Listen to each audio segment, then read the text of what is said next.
અમદાવાદમાં 11 જેટલી શાળાઓને બોમ્બથી ઉડાવી દેવાની ધમકી મળી છે। વેજલપુરમાં જાયડસ સ્કૂલને પણ બોમ્બથી ઉડાવી દેવાની ઘાતકી ધમકી મળી હતી, જેમાં જાયડસ સ્કૂલમાં પોલીસ દ્વારા જે તપાસ કરવામાં આવતી હતી, તપાસ આખરે પૂર્ણ થઈ ચૂકી છે। તેને લઈ અને મોટી અપડેટ સામે આવી રહી છે। પોલીસ અને ફાયર ટીમ સાથે ડોગ સ્ક્વોડ દ્વારા જે તપાસ કરવામાં આવી રહી હતી, શાળાની અંદર એવી કોઈ શંકાસ્પદ વસ્તુ છે કે કેમ તેને લઈ અને જે ચારેય ખૂણે તપાસ થઈ રહી હતી તેનો આખરે અંત આવી ચૂક્યો છે અને કોઈ પણ એવી શંકાસ્પદ વસ્તુ ત્યાંથી નથી મળી આવી તેવું પણ સ્પષ્ટપણે કહેવાય રહ્યું છે। જે 11 જેટલી સ્કૂલોને બોમ્બથી ઉડાવી દેવાની ધમકી મળી હતી અને જેને લઈને તપાસનો ધમધમાટ શરૂ કરવામાં આવ્યો હતો।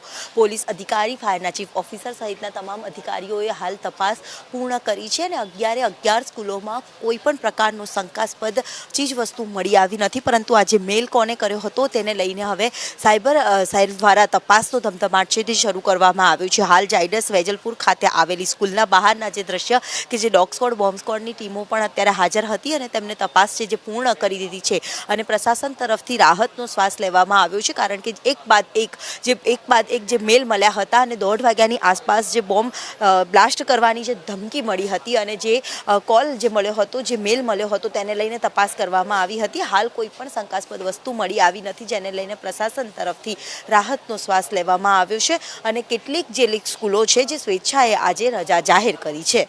જી દિવ્યા, આપ અમારી સાથે જોડાયેલા રહેજો, આપની પાસેથી તમામ અપડેટ્સ અમે મેળવતા રહીશું।